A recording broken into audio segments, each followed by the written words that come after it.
주 설교에는 너무나도 찔렸다 해서 제가 또 가슴이 찔렸어요. 아니 내가 이렇게 찔리는 설교를 한 건 아닌 것 같은데 그렇게 많이 찔렸대요. 그래서 이번 주에는 조금 부드러운 설교하자. 그래서 잘 되는 비결, 잘 되는 비결이라는 제목으로 이 말씀도 사실은 지난달에 준비했던 거예요. 제가 이제 성경책 이렇게 두 달에 한 번씩 읽다 보니까 지난달에 신약 성경 읽을 때 이 말씀이 제 마음에 꽂혔어요. 이 마음에 꽂혀서 이 말씀을 제가 따로 메모해 놓고 이 말씀이 언제 주어질 때 이렇게 설교를 해야 되겠다라고 생각했는데 드디어 오늘 하게 됐습니다. 그래서 오늘 잘 되는 비결에 대해서 말씀을 나누고자 합니다. 자, 인간의 본능이 많은데 그 중 하나가 뭐냐면 만사형통하기를 바라는 본능이 있습니다. 만사형통하기를 바라는 마음. 그래서 만사가 잘 되기를 바라는 마음인데, 그래서 한문으로 만사형통, 그래서 대문에다 쓰신 분도 있고 아니면은 입춘대길 이렇게 쓰기도 하는 것은, 그것은 다 만사형통하기를 바라는 마음으로 그렇게 아마 쓰는 것으로 생각됩니다. 그런데 마음만 있다고 다 잘 되는 것은 아니라는 사실 아셔야 돼요. 여러분, 마음에 부자 되기 원한다고 다 부자 됩니까? 학생들이 나 이번에 공부 1등 하고 싶어 그러면서 맨날 컴퓨터 게임만 하고 있어. 그 1등 합니까? 여러분, 마음은 원이로되 육신이 약하도다 말씀하신 것처럼 마음과 행동이 일치가 돼야 가능성이 있어요. 그래서 만사형통하게 원한다고 해서 되는 것이 아니라, 만사형통하기를 원하신다면 만사형통할 수 있는 그 방법, 그 스타일을 알고 그것을 해야 됩니다. 그래야만 만사형통할 수 있는 길로 가는 것입니다. 아까 말씀드린 대로 학생이 공부를 1등하기 원하면 공부 1등하는 방법을 알고 그 방법대로 열심히 공부해야 되죠. 컴퓨터 게임하면서 공부 열심히 하기 바라면 되겠어요? 그것처럼 오늘은 만사형통하는 방법, 이것을 세 가지를 말씀드리겠는데, 이것만 제대로 실천하면 우리는 안 될래야 안 될 수 없다. 잘 되는 비결, 오늘 꼭 깨달으시고 실천할 수 있기를 축복합니다. 자, 그러면 오늘은 성경적으로 잘 되는 방법을 말씀드리고자 합니다. 본문의 상황을 먼저 이해하는 것이 중요합니다. 예수님께서 12 제자를 부르셔서 더러운 귀신들을 쫓아내시고 모든 병과 모든 약한 것을 고치는 권능을 주셨습니다. 그리고는 각 마을에 다니면서 전도하라고 했죠. 자, 마태복음 10장 11절에 구체적으로 나타나 있습니다. 우리 마태복음 10장 11절을 이제 같이 읽어볼까요? 시작. 여행을 위하여 배낭이나 두벌 옷이나 11절 시작. 어떤 성이나 마을에 들어가든지 그 중에 합당한 자를 찾아내어 너희가 떠나기까지 거기서 머물라. 자, 이제 능력받고 이제는 각 마을에 다니면서 전도하라고 하시면서, 이제는 어떤 성이나 마을에 들어가든지 그 중에 그 합당한 자를 찾아내어서 너희가 떠나기까지 거기 머물라. 여러분, 즉 하나님의 종들이 가는 곳에 너희가 머물라는 거예요. 자, 그래서 이 말씀대로 저희 교회가 나그네 같은 선교사님들을 자기가 한국에 나오면요, 솔직히 그분들 갈 데가 없어요. 왜? 이삿짐 다 버리고서는 갔잖아요. 그러면은 보통 한 달씩 나와 계시면, 그렇다고 형제 집에서 한 달 동안 그거 있는 것도 쉬운 일이 아니에요. 요즘은 옛날과 달라서 여러분, 부모님 집에 갔다가도 그날 오잖아요. 불편하다고. 형제 집안에 가도 불편하다고. 그러면 여기저기 떠돌이 생활을 해요. 그래서 교회마다 연락을 하면 또 교회마다 또 부담스러워해. 왜 그러죠? 그래도 선교사님 오셨는데 대접도 해야 되고 여비도 줘야 되고 막 그래서 어려워해요. 그런데 참 저희 교회는 성경대로 우리 선교사님들 오시면 한 번씩 꼭 불러서 우리가 말씀 듣고 사례비도 드리고 여비도 드리고 또한 식사도 대접하고 그러잖아요. 얼마 전에 오셨던 독일 선교사님, 우리 교회에서 기본적으로 사례를 드렸지만은 또 독일 러시아 여성교회가 또 엄청난 거금을, 액수 말하지 않겠지만 다 셀 수 없는 거금을 또 마련해서 그분이 또 독일로 들어가실 때 부족함이 없도록 해주셨고, 또 지난주에 오셨던 그 우간다에서 총에 맞아서 다리를 다시 이렇게 의족을 하신 그 목사님 같은 경우도 그분이 그래요. 지금까지 많은 교회 가서 선교 보고를 하고 그랬지만 홍천중앙교회처럼 대접받기는 처음이다. 뭐 여비도 드리고, 또한 캄보디아 선교회 주간 예배, 캄보디아 선교사님 따로 계시지만 거기도 잘하지만 이 목사님에게 또 여비를 다 모아서 또 드렸다니 어떻게 그렇게 거금이 회비가 있었냐 했더니 또 각자 또 십시일반해서 모금해서 드렸고, 뿐만 아니라 옥수수 가져온 거 옥수수 드렸죠, 감자 드렸죠, 또 떡 드렸죠, 고추 드렸죠. 뭐 이거 다 싸서 그냥 한 보따리 싸가지고 보내드렸어요. 그러니까 참 많은 교회 다녔지만 홍천주안교회처럼 대접받긴 처음이다. 왜 그렇게 대접하죠? 그 목사님 저 그렇게 친한 분도 아니에요. 학교 다닐 때는요, 물론 동기지만은 한 번도 그분하고 얘기한 적 없어요. 근데 제가 왜 대접하냐면 선교사기 때문에, 하나님의 종이기 때문에 대접하는 거예요. 그래서 그렇게 총에 맞아서 지금도 이제 총회 선교사 그 사무실에서 근무하지만 친하지는 않아요, 솔직히. 그럼에도 불구하고 하나님의 종이니까 대접하는 거야. 왜? 나그네를 잘 대접하는 거야. 하나님의 종들을 잘 대접하는 거야. 평안이 임할 만한 합당한 곳을 찾아서 그것을 대접을 하라는 거 아니에요. 그래서 우리 교회가 이 모양 저 모양으로 오시는 분들을 거절하지 않고, 또 노숙자가 와도요, 우리 교회에서 가끔가다 3층에서 주무시기도 하고 그래. 여기 유아실에서 주무시기도 하고, 그러면은 새벽 예배 때까지는 제가 일어나라고 해요. 새벽 예배 때 누워 있는 것이 또 우리 안 좋잖아요. 그래서 그때는 일어나셔야 됩니다. 그러지 쫓아내지는 않아요. 그리고 뭐 먹을 거 드리고 또 여비도 주고, 뭐 밥 먹고 싶다 그러면 제 집사람이 또 막 챙겨가지고 내려와서 1층에서 교육관에서 밥 드리고 또 여비도 좀 드리고 이렇게 해요. 그 이유가 바로 성경대로 살려고 노력하는 거예요. 성경대로. 즉 예수님의 12제자가 능력받고 가서 너희가 각 집마다 가서 합당한 집에 가라. 합당한 집에 가서 너희가 그 집을 위해서 평안을 위해서 기도하라. 오늘 말씀이 바로 그런 말씀이에요. 그러면서 12절에는 뭐라고 그랬어요? 12절 같이 읽어볼까요? 시작. 또 그 집에 들어가면서 평안하기를 빌라 그랬어요. 평안하기를 빌라. 그 집에 평안하기를 빌라. 그래서 이것이 습관이 되신 우리 크리스찬들은 어느 집이든지 남의 집에 가면 평안하기를 빌죠.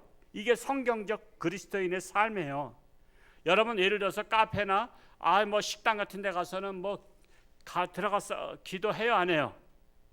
이거 습관적으로 기도해요. 그 집을 위해서 기도하는 거예요. 이 어려운 시절에 이 식당 잘 되게 하여 주옵소서. 나는 이 집에 처음 왔지만 이 집이 잘 되게 해달라고. 여러분 내가 남을 위해서 가는 데마다 복을 빌면 내가 뭐 하는 사람이에요? 복덩어리야, 복덩어리. 내가 가서 복을 비는 사람은 복덩어리입니다. 그래서 내가 가는 곳마다 잘 되기를 바라야 돼. 가끔 어떤 식당에 가면 손님이 하나도 없어. 손님이 하나도 없는데 저희가 앉아서 주문하고 기다리다 보니까 손님이 메어 터지게 와. 그러니까 또 주인이 또 눈치채.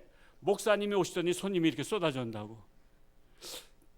그런 건지 아닌지는 저도 알쏭달쏭하긴 하지만 그래도 기분이 좋아요, 안 좋아요? 목사가 오고 나서 손님이 그냥 구름대같이 몰려온다고 그런 분들도 계셔. 그러면 저도 기분 좋다고. 그래서 우리는 나와 관계 있어야만 축복 기도하는 게 아니라 모든 사람에게 우리는 가는 데마다 평안을 빌고 그를 축복하시는 것입니다. 이게 우리 크리스찬들의 사명이란 사실이에요. 뿐만 아니라 이어서 13절을 한번 읽어볼까요? 13절 시작. 그 집이 이에 합당하면 너희 빈 평안이 거기 임할 것이요 만일 합당하지 아니하면 그 평안이 너희에게 돌아갈 것이니라. 여기에 두 가지가 있어요. 제가 이 말씀이 저한테 그냥 비수에 꽂힌 거야. 그래서 이 비수에 꽂힌 이 말씀을 우리 사랑하는 성도들한테 전달해 줘야지 하고서는 이 말씀을 벼르고 있다가 오늘 설교를 하게 되었습니다. 자, 그래서 13절에 내 인생이 잘 되는 비결이 나타나 있다라는 것입니다.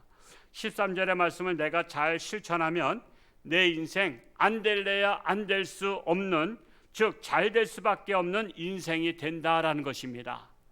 첫 번째로 내가 방문하는 가정마다 내가 만나는 사람들을 위해서 축복기도 하라는 것입니다. 우리 다시 한번 또 읽어보겠습니다. 하나님의 말씀을 읽어도 우리가 지겹지 않죠. 11절과 12절 같이 또 한번 읽어볼까요? 시작. 어떤 성이나 마을에 들어가든지 그 중에 합당한 자를 찾아내어 떠나기까지 거기서 머물라. 또 그 집에 들어가면서 평안하기를 빌라 그랬어요. 자, 내가 잘 되는 비결은 나를 위해서 기도하기에 앞서서 남이 잘 되기를 위해서 기도하라는 것입니다. 그런데 타인이 잘 되는 꼴을 도저히 못 보는 분들이 없지 않아 계셔. 남 잘 되는 꼴을 못 보겠다는 거야. 배 아파 죽겠다는 거야. 오죽하면 사촌이 땅 사면 배 아프다 소리 나왔어요. 근데 그래서는 안 된다는 거예요. 이런 사람은요, 바꿔놓고 생각해 보자고. 반대로 타인도 내가 잘 되는 꼴을 좋아할까요? 안 좋아할까요?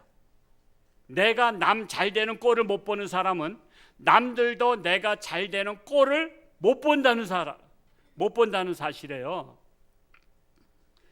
다시 정리해 말씀드리자면, 내가 알고 있고 만나는 사람마다 잘 되기를 기도하는 대상이 많을수록 내가 잘 되기를 기도하는 대상이 많다는 사실. 내가 잘 되기를 기도하는 사람이 100명이야. 그러면 100명이 내가 잘 되기를 기도하고 있다는 사실이에요. 내가 남이 잘 되기를 1000명을 위해서 기도하고 있다면 1000명이 나를 잘 되기를 기도하는 거예요. 그러니까 내가 남이 잘 되는 것을 원해서 평안하기를 빌고 기도하고 축복 기도하면 하면 할수록 그 사람도 잘 될 뿐만 아니라 나도 덩달아서 잘 된다라는 사실이에요. 그러니까 기도해야 되겠어요? 안 해야 되겠어요? 기도하자고요. 근데 알고 있죠? 문제는 실천이잖아. 실천.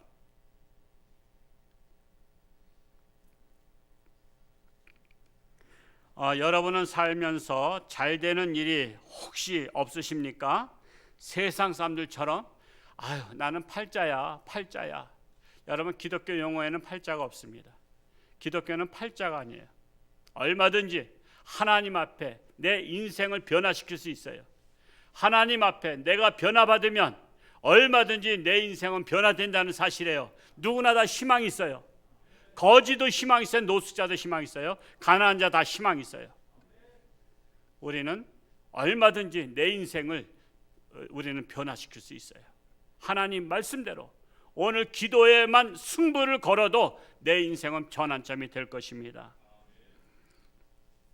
그래서 내 인생의 앞날을 위해서 기도의 영역을 넓히는 계획과 목표를 정하고 나아가시기 바랍니다. 자, 이게 인생은요 항상 계획과 목표를 정해야 돼. 계획과 목표를 정하지 않으면요, 예를 들어서 내가 춘천까지 걸어서 1시간 만에 가겠다 그러면 여러분 1시간 만에 걸으려면 가다가 중간에 카페에서 한 30-40분 동안 노닥노닥거리면 갈 수 있어요? 못 가요? 그럼 못 가는 거야. 야, 뭐 카페 가서 차 한잔 마시고는 쉽지만 시간 관계상 우리 안 된다. 그냥 빨리 가자. 가고 나서 뭐 쉬든지 하든지 하자. 왜? 목표를 정했잖아. 1시간이라는. 근데 목표를 안 정하면 세워라 내워라 가는 거야. 에이, 오늘 다 가다 못 가면 내일 가지 뭐. 그래서 우리 인생에는 목표가 있어야 돼. 목표를 정하고 그 목표 안에 내가 도달하려고 노력해야만이 자기 관리를 잘할 수 있어요. 자기 관리를 잘하는 사람이 인생을 성공할 수 있고 잘 되는 비결을 실천하는 사람이에요. 예를 들어서 해마다 내가 기도 대상, 자 오늘 기도의 말씀을 들었어요. 자 내가 그러면 나도 한번 기도에 대한 계획과 목표를 정해보자. 2022년도 우리가 한 100명을 내가 기도하겠다. 그러면 여러분의 100명 리스트를 딱 우선 A4 용지에다가 100명 이렇게 딱 1, 2, 3, 4, 100번 쓰는 거야. 자 1번부터 내가 가장 사랑하는 사람, 내가 복을 빌어주고 싶은 사람부터 기도 대상자 이름을 적어. 자 아내들이시여 1번이 누굴까요? 남편이야, 자식이야? 여러분, 자식인 분들이 없잖아요. 있으시죠? 제 딸내미가 시집 가기 전에 학교 여기서 다닐 때 제 집사람한테 물어봤어요. 언젠가 한번. 엄마는 아빠가 중요해? 우리 자식들이 중요해? 그 물어본 까닭은 대개가 보면 자식을 더 소중히 여기잖아. 그래서 여러분, 결혼 생활하면서 어려운 중에 하나가 남편 중심이지 않냐고 자식 중심이고, 아내 중심이 아니고 자식 중심이면요, 가정이 어려워요. 여러분, 먼저 아내는 남편 중심이 돼야 돼. 그래서 제 집사람이 나는 아빠가 최고지, 아빠가 1순위야, 그리고 너희들은 2순위야 했더니 딸내미가 충격을 받았어. 그냥 예상을 깬 거죠. 아니, 자기들이 첫 번째인 줄 알았는데, 저도 마찬가지야. 제 아내가 1순위지 제 자식이 1순위 아니에요. 제가 먼저도 말씀드렸죠. 제가 심장 혈관 수술 갈 때 자기들 걱정 안 돼. 자기들은 다 지들 끈앞을 붙여서 가면 돼. 새로운 가정 꾸미면 돼. 솔직히 여러분, 교회도 걱정 안 됐어요. 왜? 저보다 더 능력 있고 젊고 패기 왕성한 담임 목사님 또 오시면 되잖아. 지요. 또 아닌 분도 계시네. 그래서 나 솔직히 교회도 걱정 안 됐어. 뭐 다음에 뭐 여러분들 현명하기 때문에 영성과 지성을 겸비한 목사님 오시면 돼. 그런데 문제는 내 집사람이더라고. 그래서 내 집사람한테 내가 유언했다는 거 아시잖아요. 여보, 나 죽거든 당신 저기 능력 있는 사람한테 시집가서 호강하라고 했더니 집사람이 당장 나오더라고. 이 늙은이를 능력 있는 사람이 왜 데려가? 능력 있는 사람이 처녀 데려가지. 그 말도 맞는 것 같아. 그렇죠? 요즘 능력 있으면요, 젊은 섹시 어찌 60 넘은 사람, 환갑도 지난 사람 누가 데려가겠어. 그래도 내 집사람은 얼굴 그런 대로 잘생기고 그래서 혹시 또 가지 않을까 생각도 드는데, 저는 시집가라고 했던 사람이요. 왜? 죽고 나서도 왜 붙잡아도, 죽고 나면 자유함을 줘야지. 여러분, 와이프가 1순위예요. 남편이 1순위입니다. 그러면 여러분, 기도 제목 중에 1번 남편인 사람은 아내, 다음에 자식, 그리고 다음에 부모. 아니, 부모가 먼저 아닌가 그랬지만 내리사랑이라 하잖아요. 내리사랑. 그래서 자식을 먼저 쓰고 부모 쓰는 거야. 그러고 나서 형제 쓰고. 왜? 부부간에는 영촌, 자식은 1촌, 또 형제는 2촌, 또 아버지 형제는 3촌, 아버지 형제들 밑에는 4촌. 그러니까 순서대로 쓰는 거야. 내가 중요한 사람부터 써서 100명. 여러분, 일가 친척 가까운 사람 쓰다 보면 100명 돼야 안 돼요? 100명 되죠. 그러면 100명을 놓고 기도하는 거야. 100명을 놓고 기도하다 보니까 100명 가지고는 안 돼. 그래서 내가 동창 중에 또 소중한 사람, 내가 옛날에 다니던 게 소중한 사람, 그건 내가 옛날에 신세졌던 사람, 그리고 또 은사님, 그리고 내가 나를 위해서 기도해 준 권사님, 이런 사람 해서 내년도에는 200명으로 늘리는 거야. 100명은 그대로 기도하고, 그 내년도에 200명, 후년도에는 300명, 그러다 보면 10년 돼서 1000명. 여러분, 내가 1000명을 위해서 기도하는 사람이 되면 1000명이 나를 위해서도 기도하지 않겠어요? 그러면 복 받는 거예요. 1000명을 위해서 기도하는 사람이 복 안 받으면 되겠어요? 남을 위해서 기도를 안 하니까 복을 못 받지. 잘 되는 비결, 남을 위해서 기도하자. 1000명을 위해서 한번 목표 잡고 해보세요. 1년에 100명씩만 늘려보자고. 제가 이렇게 늘리다 보니까 몇 명 된 줄 아세요? 2000명 됐어. 2000명 이름만 불러도 시간이 많이 가. 그러다 보니까 요즘엔 조금 깨가 나가지고서는 이쪽 기도했다가 다음엔 저쪽 기도했다가 돌아가면서 기도하는데, 우리 성도들은 기본적으로 기도하는 거고 이름 부르면서, 그러니까는 안 될래야 안 될 수가 없는 거예요. 여러분, 기도 대상자 늘리려니까 지금까지 몇십 년 살면서 기도 대상자가 100명도 안 돼? 얼마나 노랭이야, 얼마나 구두쇠야. 그런 생각 안 해봤잖아. 물건을 나눠주는 것 가지고서는 우린 평가했지, 남을 위해서 우리가 기도할 수 있는 무기가 있잖아요. 우린 축복권이 있다고. 그런데도 남을 위해서 왜 이렇게 매정하게 기도도 안 했냐 말이야. 얼마나 구두쇠냐 말이야. 그러니 구두쇠를 하나님이 복 주시겠어요? 그러니 오늘부터라도 깨달았으면 이제 기도 대상자 올해 100명, 내년도 200명, 제가 숙제 검사는 안 할 테니까 스스로 알아서 하세요. 잘 되기를 원하시는 분은 기도를 하란 말이에요. 기도를 해요. 하여튼 정말 남이 잘 되기를 위해서 정말 기도하는 사람이 앞날이 잘 될 것 같아요? 안 될 것 같아요? 잘 될 수밖에 없어요. 안 될래야 안 될 수가 없다는 거야. 이것만 기도 제대로 해도 되고요. 두 번째, 복을 받기에 합당치 않은 자를 위해서 기도하라. 복을 기도해봤자 복을 받긴 싹시 노란 사람, 그런 사람에서 기도하라는 거예요. 근데 그 말씀이 마태복음 10장 13절에 하반절에 있는데 아예 그냥 앞에부터 읽어보자고요. 다시 한번. 오늘 13절이 핵심이에요. 13절 다시 한번 읽어보겠습니다. 시작. 그 집이 이에 합당하면 너희 빈 평안이 거기에 임할 것이요 만일 합당하지 아니하면 그 평안이 너희에게 돌아올 것이니라. 여기 만일부터예요. 만일 합당하지 아니하면 그 평안이 너희에게 돌아올 것이라. 이게 바로 무슨 말이에요? 내가 상대방 위해서 축복 기도한 대로 그가 복을 받기에 합당한 사람이면 그가 복을 받지만, 만일 그가 합당하지 아니하면 그를 위해서 축복 기도한 기도의 열매가 내게로 돌아온다는 거예요. 내가 상대방을 위해서 기도하면서 열매는 내가 먹는다는 거예요. 그래서 여러분, 내가 열매를 많이 먹으려면 축복받기에 합당하지 않은 사람들을 골라서 그들을 위해서 집중 기도하는 거예요. 그럼 하나님께서 위에서 다 해서 야, 그거 너나 받아라.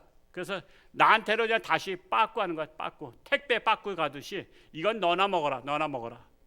그러면서 나한테로 돌아온다는 거예요. 한마디로 복받기 틀린 자를 위해서 기도하면 내가 잘 된다는 것입니다. 근데 이 방법이 쉬워야 안 쉬워요? 쉽지 않아요. 왜? 마음이 허락이 안 되거든. 왜냐하면 복받기 틀린 사람을 위해서 전혀 기도할 마음이 생기지 않잖아요. 그런데 하나님은 이 방법을 통해서 내가 복을 받고 내가 잘 되기를 바라신다는 비밀이 이 말씀 속에 숨어 있는 거예요. 제가 이 비밀을 발견한 거예요. 공개하는 겁니다.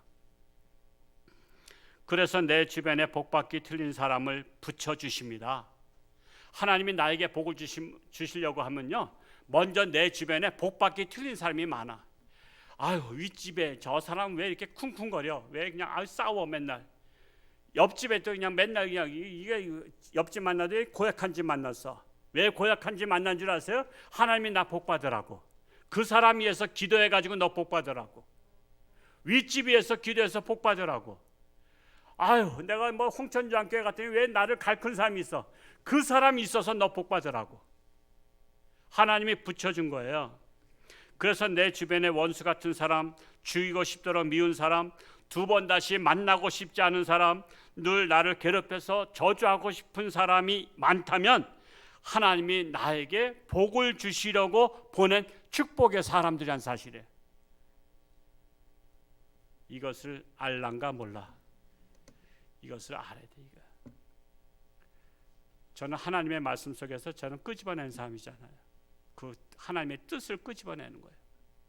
야, 이 말씀 속에 하나님의 복 받을 사람들, 내 주변에 악한 사람들, 원수 같은 사람, 미워하는 사람, 왜 내 주변에 왜 이렇게 꼭 있지? 꼭 파리처럼 있지?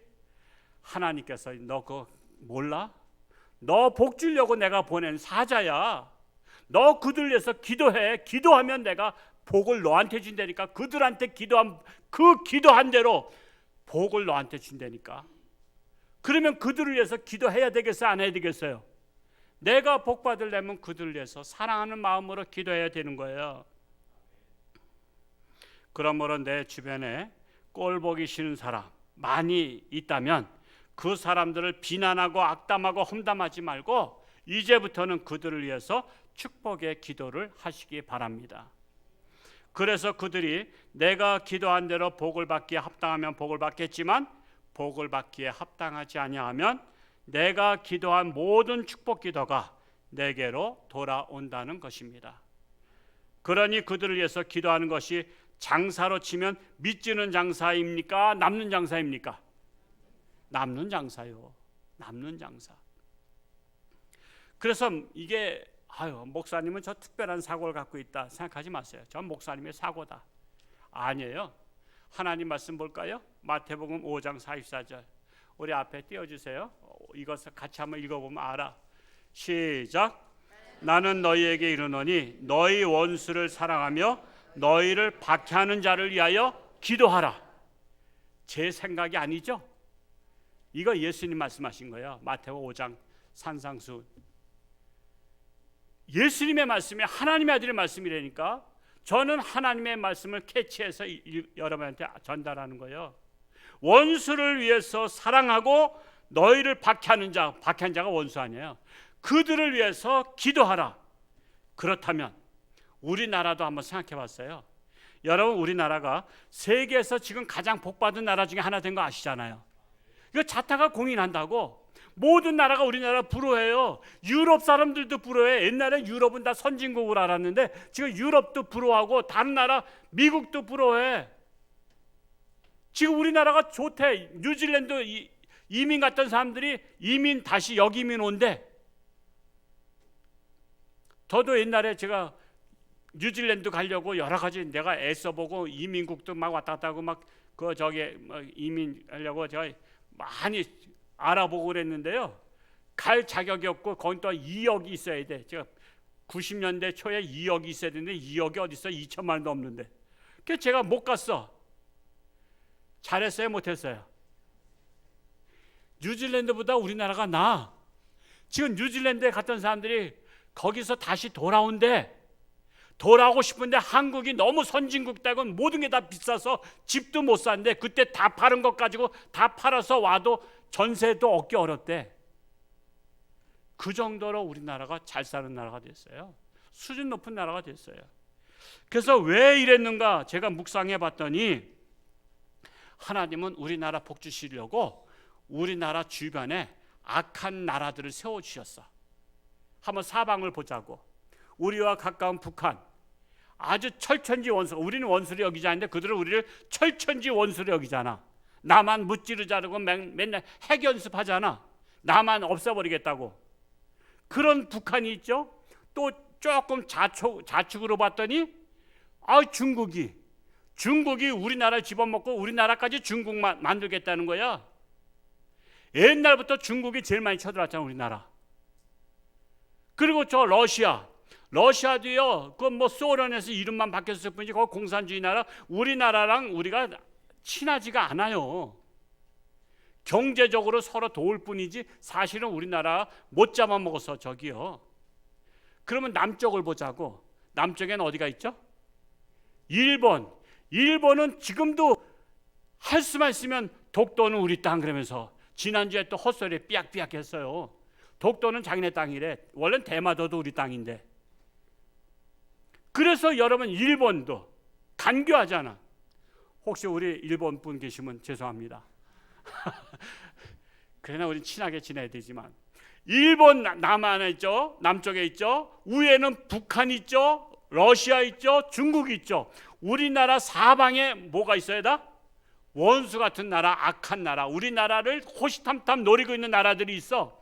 그래가지고 우리나라가 맨날 민족재단 쌓고 나라를 살려달라고 기도했어요.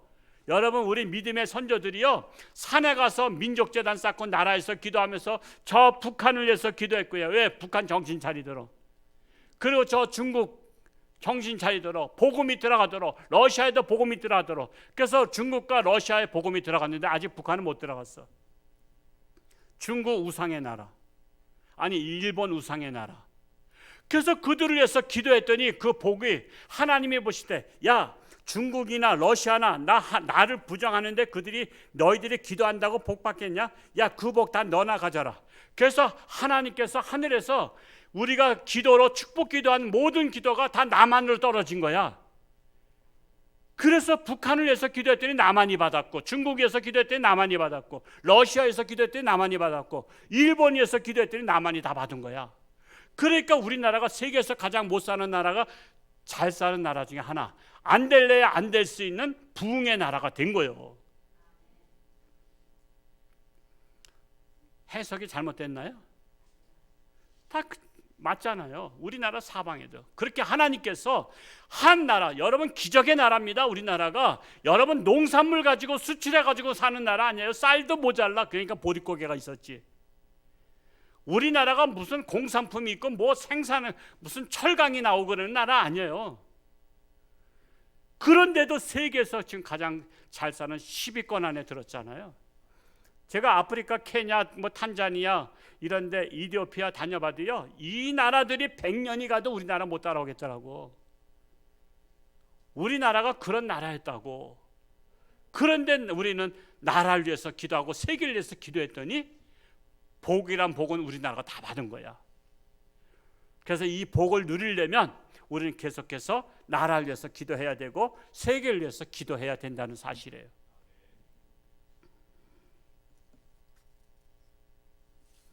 세 번째로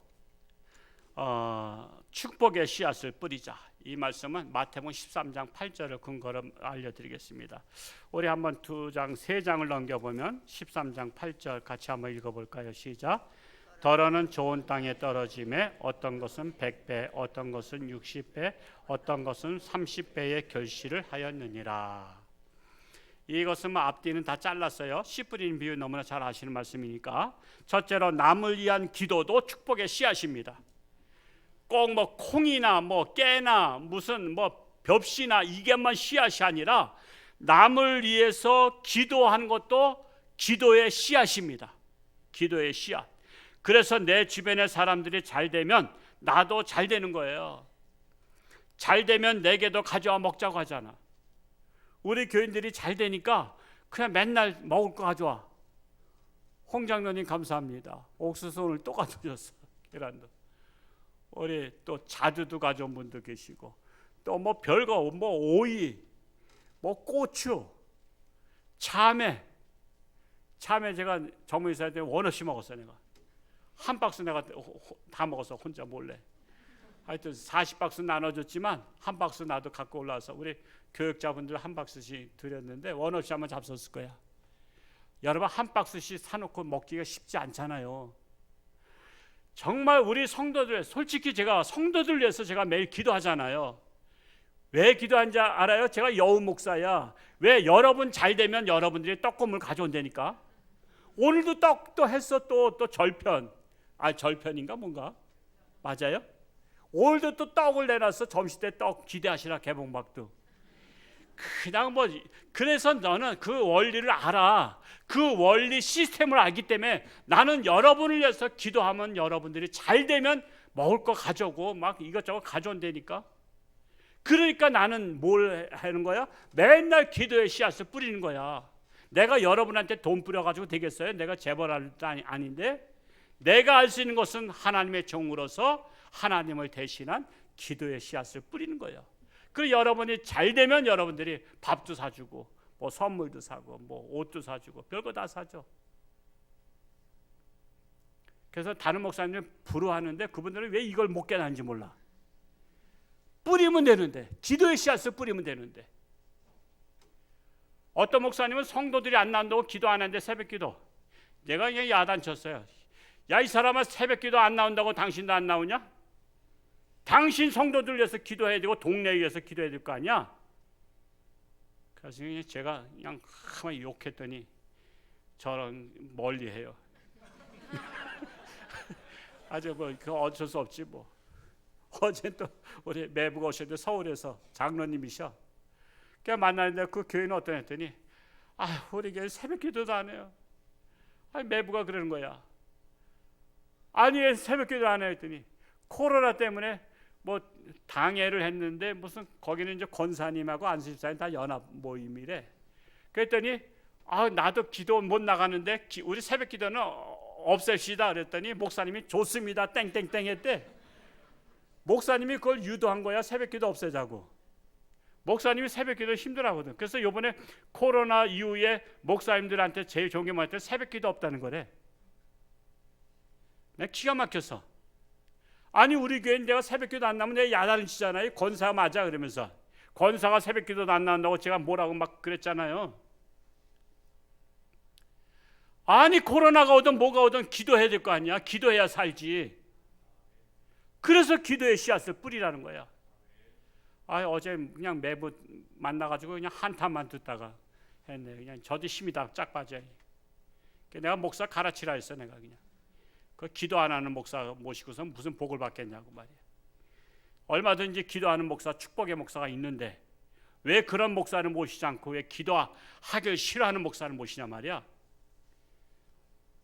하여튼 정말 기도의 씨앗을 뿌리면 30배, 60배, 100배로 거둔다는 사실이에요. 두 번째로 남을 위해서 기도할 뿐만 아니라 재물의 씨앗을 뿌리는 것입니다. 여러분 잘 사는 사람은요 웬만큼 도와줘도 고마운 줄 몰라. 근데 가난한 사람, 진짜 저 사람 아무리 도와줘도 나한테 신세 안 갚을 것 같아. 그런 사람을 도와줘야 진짜 도와주는 거야. 그런 사람은 평생 은혜를 잊지 않아. 평생 은혜를 잊지 않을 사람을 도와줘야 돼. 그래야 그것이 축복의 씨앗이 돼. 부자들은요 웬만한 선물 줘봤자 아무것도 아니야. 솔직히 우리 선교사님들이 가끔 오면요 그 나라의 물건을 저한테 갖다 줘. 선물로. 그분은 굉장히 또 홍천주한께 목사가 고마우니까 나한테 선물로 가져왔는데 나는 쓸모가 없어. 그거 귀찮아.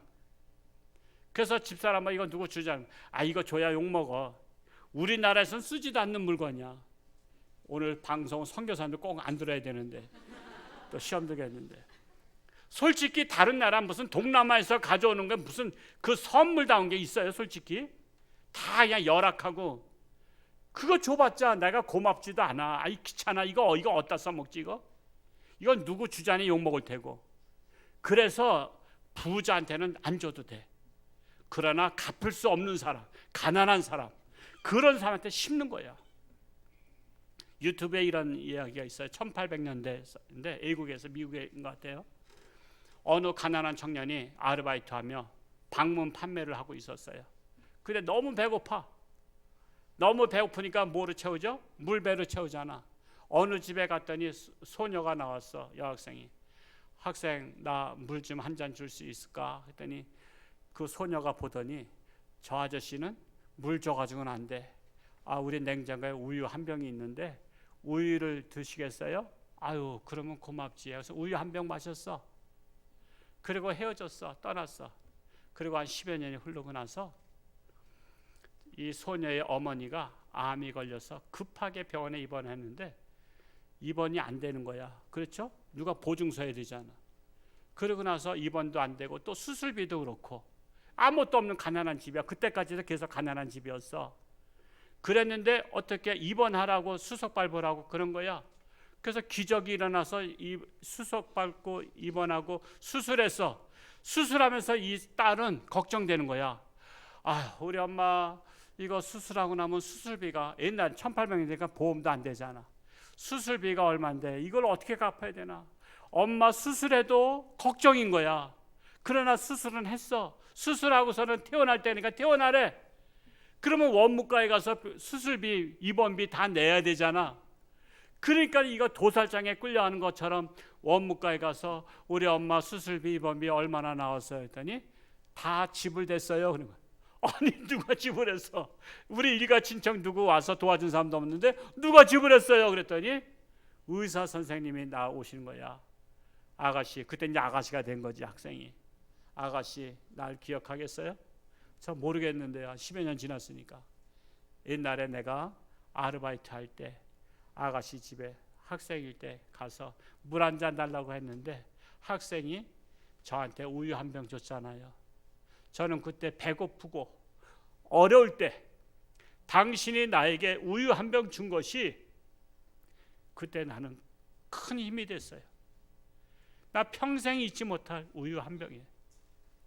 그 우유 값으로 내가 수술비 다 냈다. 우유 한 병이 수술비 값이요. 물론 그 아가씨는 그걸 바라고 한 건 아니잖아. 그저 이분이 아르바이트하고 배고프고 힘들 것 같으니까 집에 있는 우유 한 병 준 건데 이게 30배, 60배, 100배로 거둔 거야. 이 30배, 60배, 100배에 대해서만 설교하려면 제가 얼마든지 간증할 게 많은데 시간이 다 됐기 때문에 요거 한 건으로만 끝내지만 이게 없는 게 아니에요. 그래서 제가 밴드에 올렸더니 벌써 승성한 시스템에 밴드에 올렸어. 혹시 여러분 집에 들어가시면 다시 한번 거긴 구체적으로 나와 있는 거 저는 요약해서 말씀한 거니까 다시 한번 들으시고 나누시기 바랍니다. 정말 어려운 사람, 가난한 사람, 다시 신세 갚을 거 없을 것 같은 사람, 그런 사람한테 여러분 씨앗을 뿌리는 거예요. 그러면 그것이 하나님께서 보시는 거야. 그럼 하나님께서 갚아주시는 거야.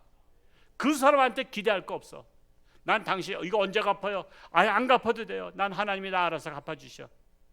그러면서 그냥 잊어버리는 거야. 여러분 인생 잘 되는 비결, 축복의 씨앗을 뿌리는 거예요. 특히 원수 같은 사람에게 축복의 씨앗을 뿌린 겁니다. 잠언 25장 21절에도 나와 있어요. 우리 같이 한번 읽어볼까요? 시작. 내 원수가 배고파하거든 식물을 먹이고 목말라 하거든 물을 마시오라는 것입니다. 이 방법은 쉬운 일은 아니지만 하나님은 이 방법 속에 내가 잘 되는 비결을 숨겨놨다는 거예요. 그러니까 원수 보면은 에이 저 원수 같은 사람 밥맛 없어 하고서는 여러분 밀쳐내지 말고 내가 저 사람 하나님의 말씀에 들어있으니까 내가 원수를 사랑하고 그가 배고파하거든 내가 먹이고 하나님 말씀대로 해보는 거예요. 하나님은 거짓말하지 않으시는 하나님이잖아요. 책임지시는 하나님이시잖아요. 오늘 여러분에게 드린 말씀 이 세 가지만 결심하시고 실천하신다면 여러분은 안 될래야 안 될 수 없다는 사실이에요. 여러분의 인생 잘 되는 비결을 아끼지 마시고 잘 활용하셔서 지금보다 30배, 60배, 100배의 풍성한 결실을 맺는 인생들이 될 수 있기를 축복합니다. 기도하겠습니다. 할렐루야. 고맙고 감사하신 아버지 하나님, 그동안 잘 되기를 바랬습니다. 만사형통하기를 바랬습니다. 그러나 노년이 되기까지 잘 되는 일이 없습니다. 만사형통하는 일이 없습니다. 팔자라고 생각했습니다. 그러나 그렇지 않습니다. 하나님은 축복의 비결, 잘 되는 비결을 하나님의 말씀 속에서 알려주고 계십니다. 남을 위해서 기도하고 특별히 원수를 위해서, 복받기 틀린 사람을 위해서, 내가 미워하는 사람, 싫어하는 사람을 위해서 기도하면 그 복이 내게로 돌아온다고 말씀하고 있습니다.